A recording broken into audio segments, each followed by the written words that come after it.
جس کے لیے ہمارے اسلاف نے زبردست قربانیوں کا نذرانہ پیش کیا، جان و مال کی قربانیاں دی، تحریکیں چلائی، تختہ دار پر چڑھے، پھانسی کے پھندوں کو جرأت و حوصلہ اور کمال بہادری کے ساتھ بخوشی گلے لگایا، عید و بدر کی صعوبتیں جھیلی اور اصول آزادی کے خاطر میدان جنگ میں نکل پڑے۔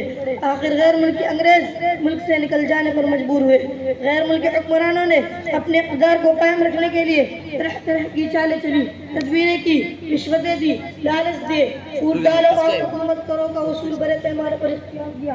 فرقہ وارانہ اختلافات پیدا کیے، حقائق کو توڑ مروڑ کر پیش کیا، آپس میں غلط فہمیاں پھیلائی، چلتی ریلوں پر سے اٹھا کر باہر پھینکا، مگر ان کے ظلم و ستم کو روکنے، عورتوں کے غلامی و گردن سے نکالنے کے لیے بہادر مجاہدین آزادی نے ان کا مقابلہ کیا اور ملک کو آزاد کر کے اطمینان کا سانس لیا۔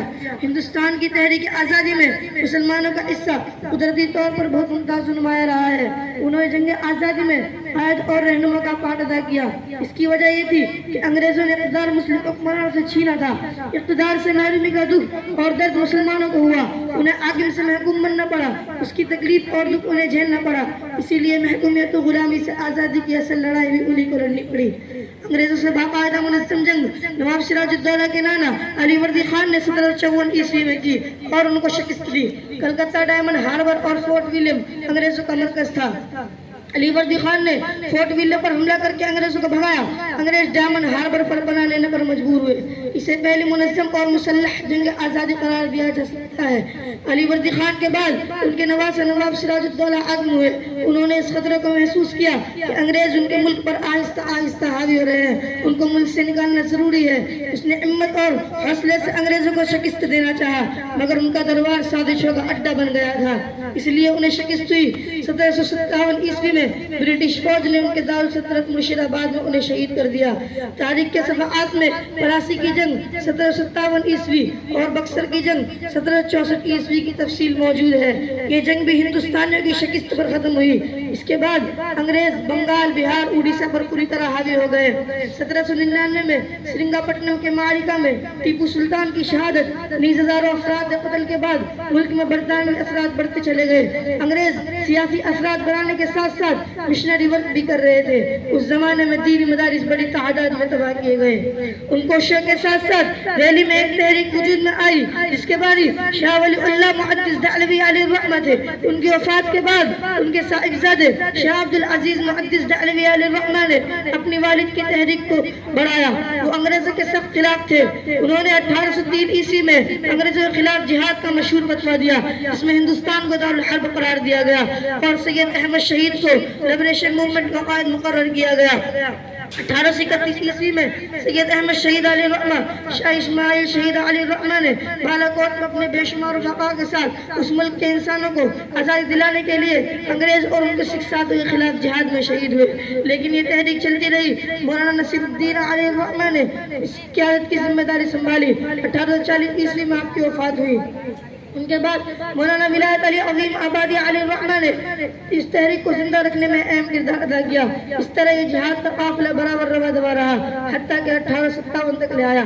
1857 میں شاملی ضلع مظفر نگر کے میدان میں علماء دیوبند نے انگریزوں سے باقاعدہ جنگ کی، جس کے امیر حاجی امداد اللہ مہاجر مکی علیہ الرحمہ تھے اور اس کی قیادت مولانا رشید احمد گنگوہی علیہ الرحمہ، مولانا قاسم نانوتوی علیہ الرحمہ کر رہے تھے۔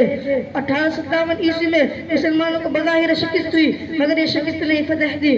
1857 کی جنگ آزادی کی ناکامی کے بعد انگریزوں نے اسلام پر حملہ کیا، اسلامی عقائد، اسلامی فکر، اسلامی تہذیب کو ہندوستان سے ختم کرنے کا فیصلہ کیا۔ یہاں سے انگریزوں کا زوال شروع ہوا۔ حکومت برطانیہ کا لارڈ میکالے جب وائسرائے بن کر آیا تو اس نے مغربی تہذیب اور مغربی فکر و نسلانی عقائد کو قائم کرنے کا ایک پروگرام بنایا۔ اس نے کہا میں ایک ایسا نظام تعلیم وضع کروں گا جس میں ایک مسلمان کا جسم تو کالا ہوگا مگر دماغ گورا، یعنی انگریز کی طرح سوچے گا۔ ہندوستان میں اسلام کی حفاظت کے لیے اللہ تعالی نے چند شخصیات کو پیدا کیا، جس میں سے ایک اہم شخصیت حجت الاسلام مولانا قاسم نانوتوی علیہ الرحمہ کی تھی۔ اس زمانے میں اسلام کی بقا، اسلامی تہذیب، اسلامی فکر، اسلامی عقائد کی حفاظت کے لیے حجت الاسلام مولانا قاسم نانوتوی علیہ الرحمہ نے ایک تحریک چلائی، جس کو تحریک دیوبند کہا جاتا ہے۔ جگہ جگہ مدرسہ قائم کیے، 1884 عیسوی میں انڈین نیشنل کانگریس کا پہلا اجلاس منعقد ہوا جس میں بعض ممتاز اہل علم و اہل فکر مسلمان بھی شریک تھے، اور اس قیام 1885 عیسوی عمل میں آیا جس کے بانیوں میں مسلمان بھی شامل تھے۔ جنگ آزادی میں اکابر دیوبند اور فرزندان دارالعلوم دیوبند کو فراموش نہیں کیا جا سکتا۔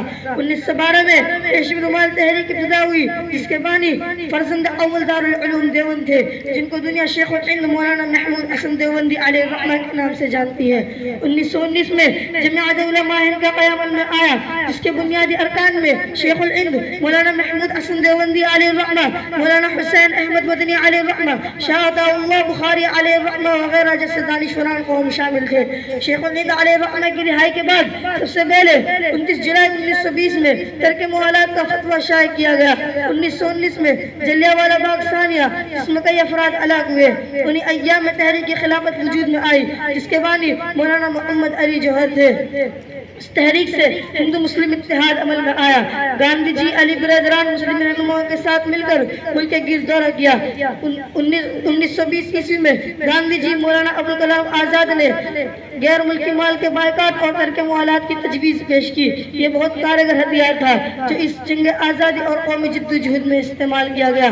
1921 میں موبلا بغاوت، 1922 میں چورا چوری میں پولیس فائرنگ، 1930 میں تحریک سول نافرمانی و نمک آندولن، 1942 میں ہندوستان چھوڑو تحریک، 1946 میں ممبئی میں بہڑی بیڑے کے بغاوت کی حمایت میں ہونے والے مظاہروں پر پولیس فائرنگ کے دوران ہزاروں مسلمان شہید ہوئے۔ انگریزی دیوبند اور ان کے مصائب جھیلنے اور ان کی گولیوں کا نشانہ بننے والوں کی تعداد 20,000 سے 50,000 تک بتائی جاتی ہے۔ بالآخر ہمارا ملک ہندوستان 1947 عیسوی میں انگریزی سامراجیت سے آزاد ہو گیا۔ وآخر دعوانا ان الحمدللہ رب العالمین۔